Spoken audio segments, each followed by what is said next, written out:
नमस्कार, 5 की बात में आपका स्वागत है। मैं हूं अखिलेश शर्मा। दिल्ली में ऑक्सीजन के सवाल पर केंद्र सरकार और अदालतों में ठनी हुई है। आज दिल्ली हाईकोर्ट के आदेश के खिलाफ केंद्र सरकार सुप्रीम कोर्ट पहुंच गई। उसने अवमानना के लिए कारण बताओ नोटिस को चुनौती दी है। हालांकि सुप्रीम कोर्ट ने साफ कर दिया है कि अफसरों पर अवमानना की कार्रवाई करने का कोई इरादा नहीं है।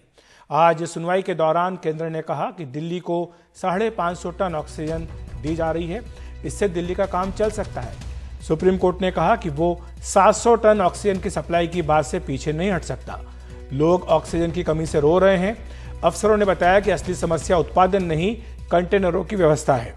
वैसे सुप्रीम कोर्ट ने कहा कि वो अवमानना की कार्रवाई का इरादा नहीं रखता। उसे मालूम है कि अफसर भी दिन रात लगे हुए हैं। कुछ अफसर कोविड पॉजिटिव भी हैं। लेकिन बताइए कि ऑक्सीजन मिल कैसे सकती है। कल बताएं कि 700 टन ऑक्सीजन दिल्ली को कैसे मिलेगी, ये सुप्रीम कोर्ट ने केंद्र से कहा है। सुप्रीम कोर्ट ने कहा कि केंद्र को कल विस्तृत हलफनामा देने की जरूरत नहीं है, केवल वो बुलेट पॉइंट के जरिए बताए कि सप्लाई सुनिश्चित कैसे होगी, कहां से ऑक्सीजन आएगी, सप्लाई किस तरह की जाएगी। इस मामले पर सुनवाई कल भी चलेगी। उधर दिल्ली सरकार लगातार शिकायत कर रही है कि उसे जरूरत से काफी कम ऑक्सीजन दी जा रही है।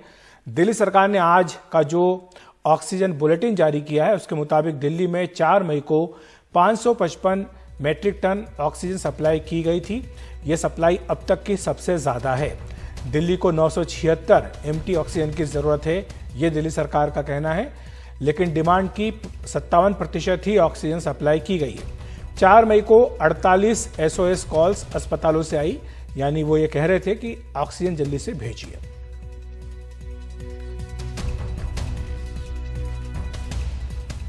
गाजियाबाद के इंदिरापुरम, वैशाली, वसुंधरा जैसे इलाकों की बहुमंजिला इमारतें कोरोना का हॉटस्पॉट बन चुकी हैं। इंदिरापुरम की आम्रपाली विलेज सोसाइटी के 300 परिवार कोरोना संक्रमित हैं। लोग अस्पतालों में बेड न मिलने से परेशान हैं। RWA प्रशासन से मदद की गुहार कर रहा है, लेकिन मदद नहीं मिल पा रही। हमारे सहयोगी सौरभ शुक्ला की ग्राउंड रिपोर्ट। देश इस वक्त कोरोना की जबरदस्त चपेट में है। उत्तर प्रदेश के कई जिले हर रोज कोरोना की जबरदस्त मार झेल रहे हैं। हम इस वक्त दिल्ली से सटे गाजियाबाद के इंदिरापुरम में, और यहाँ पर बहुत सारी बहुमंजिला इमारतें हैं, सोसाइटीज़ हैं, और ये सोसाइटीज़ अब नए हॉटस्पॉट बन गए हैं कोरोना को देखते हुए। हम इस वक्त आम्रपाली विलेज में हैं, ये सोसाइटी इंदिरापुरम में है, और यहाँ पर लगभग 1000 फ्लैट हैं। इसमें 1000 फैमिलीज रहती हैं, और इस वक्त यहाँ के 300 परिवार हैं वो कोरोना की चपेट में हैं।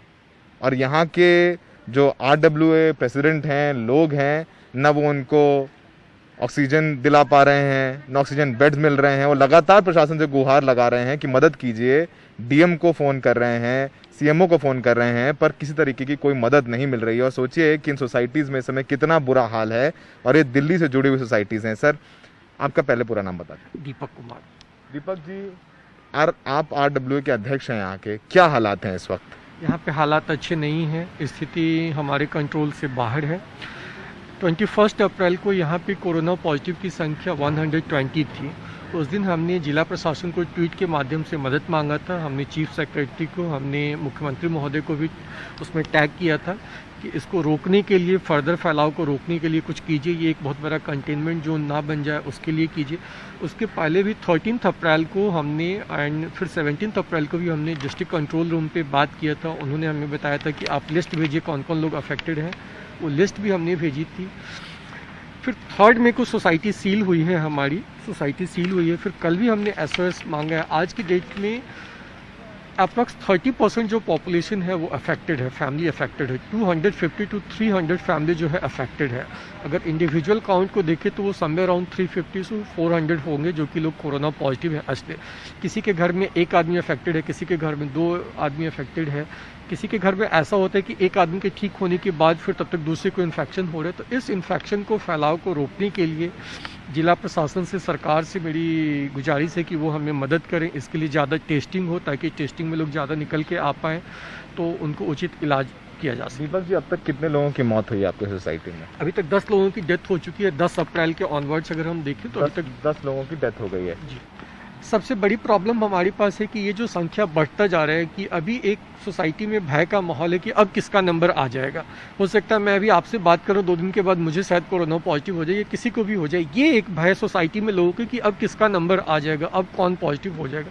इस भय को समाप्त करने के लिए हम क्या करें ये हमें समझ में नहीं आ रहा है। ये हमें हेल्थ डिपार्टमेंट या डिस्ट्रिक्ट एडमिनिस्ट्रेशन की तरफ से ऐसा कैंप लगना चाहिए, टेस्टिंग होनी चाहिए या ऐसा हमें सपोर्ट मिलना चाहिए ताकि लोगों के मन से जो डर का भाव है वो खत्म हो कि हाँ अगर किसी को कोरोना पॉजिटिव हो भी जाते हैं, कोरोना हो भी जाते हैं तो उसका इलाज संभव है, इलाज के अभाव में किसी की जान नहीं जाएगी।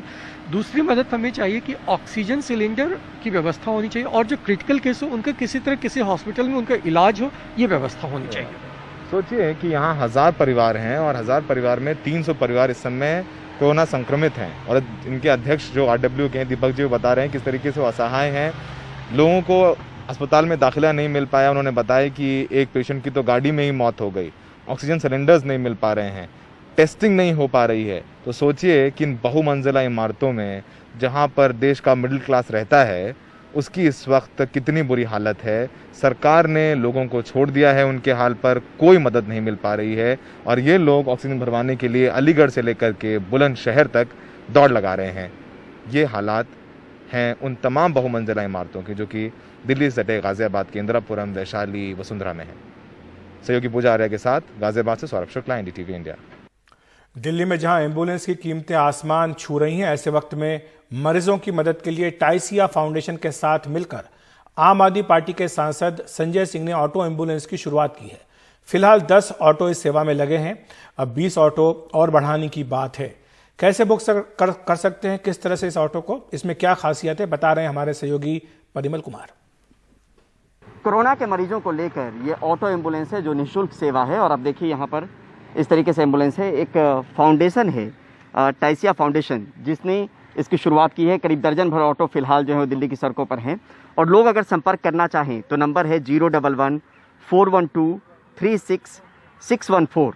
यानी फिर से अगर आपको रिपीट करें 011-412-36614। इस नंबर पे आप कॉल करेंगे तो ये ऑटो जो है आपके घर पे पहुंच जाएगा और उसके बाद अस्पताल तक की दूरी इस ऑटो के जरिए तय की जा सकती है। और यहाँ पर जो ड्राइवर है वो देखिए आपको पीपीई किट में नजर आएंगे क्योंकि तमाम सुविधा का ख्याल रखा गया है। एक सैनिटाइजर भी है इनके पास में, साथ में ऑक्सीजन की भी मौजूदगी है। जो ऑक्सीजन सिलेंडर है जिसको लेकर हाय तौबा मची हुई है, वो ऑक्सीजन सिलेंडर की भी मौजूदगी आपको ऑटो के भीतर यहाँ पर नजर आएगी। देखिए यहाँ पर ऑक्सीजन सिलेंडर आपको मौजूद है और यहाँ पर पिछले 2 दिन से ये जो है ऑटो दिल्ली की सड़कों पर है और जो मरीज को पहुंचाने का काम है वो कर रही है। क्या क्या आप लोगों के पास में है?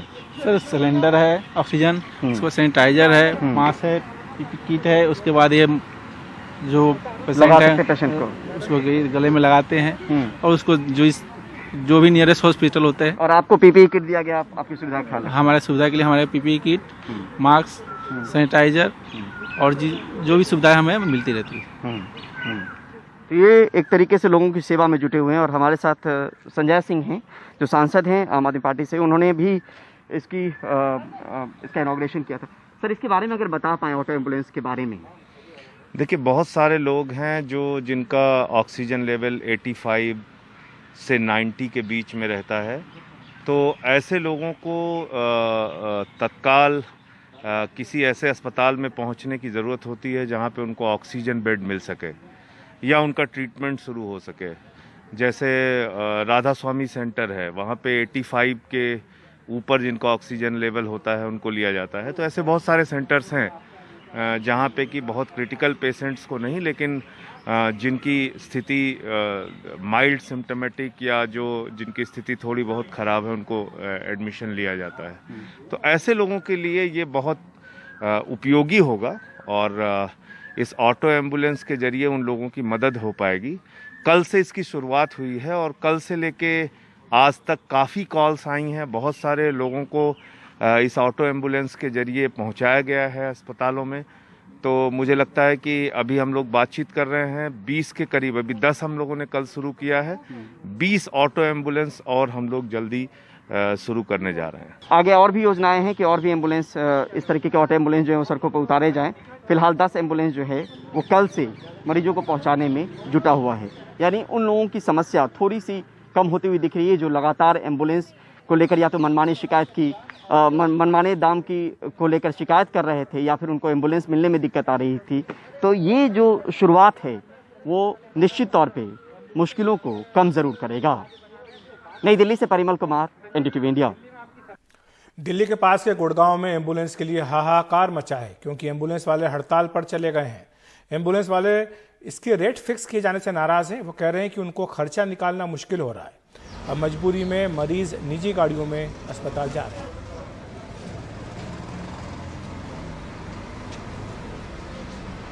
ये मेरा बड़ा भाई है सर। ये सुबह खेल को साफ कर रहा था, रिपट के गिर पड़ा तो इसके पैर टूट गया सर। तो मैं सिविल हॉस्पिटल लेके आया सर। यहाँ पे इसका ट्रीटमेंट कराया, कहने लगे हड्डी टूट रही है। इसका एक्सरे किया, फिर बोलने लगे जी इसका ऑपरेशन होगा।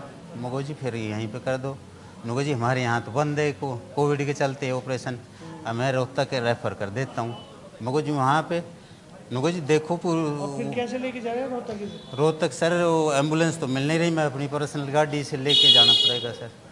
एम्बुलेंस प्राइवेट जितने ऑपरेटर उनके लिए एक रेट निर्धारित किया है, जो रेट 7 रुपये पर किलोमीटर, और बड़ी गाड़ी जिसमें सारी सुविधाएं होते हैं, एडवांस लाइफ सपोर्ट एम्बुलेंस, उसका 15 रुपये किलोमीटर के हिसाब से रखा है। सरकार ने पता नहीं क्या ये फरमान सुनाया है, जिस अधिकारी ने सुनाया है, ये 20 साल पहले का रेट उन्होंने आज हमारे पर दोबारा भेज दिया। और एक और चीज़ इसमें लिख दी, जो इन रेटों से ऊपर कोई गाड़ी चलाएगा तो उसमें उसके ऊपर कानून के तहत जेल जाना पड़ेगा और 50,000 रुपये जुर्माना होगा। इस तरह के रेट में तो गाड़ी चलना मुश्किल ही है। अगर किसी से हम पैसे पूरे लेते तो फिर हमें जेल जाना पड़ेगा। तो सभी साथी डर के अपने घरों में बैठे हैं। गाड़ियाँ हम हड़ताल का नहीं कह रहे, लेकिन ना चलाने में मजबूर है।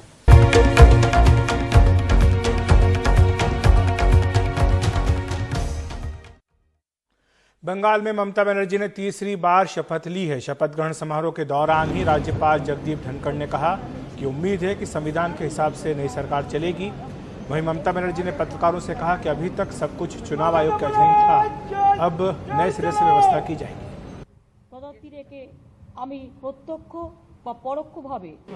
That governance will be according to constitution and rule of law.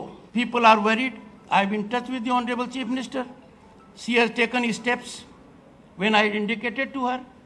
Our first priority is we must bring end to this senseless violence. I have every hope that the Chief Minister on urgent basis will take all steps to restore rule of law. আমি আজকে এক্ষুনি শপথ নিলাম। এর আগে আপনারা জানেন election কমিশনের আন্ডারে 3 মাস এই গভর্নমেন্টের পুলিশরা সবাই কাজ করেছে। সুতরাং কিছু কিছু স্পোরাডিক ইনসিডেন্ট হয়েছে এবং বিশেষ করে কোনো পলিটিক্যাল পার্টি যেখানে জিতেছে সেখানে অত্যাচার বেশি করছে।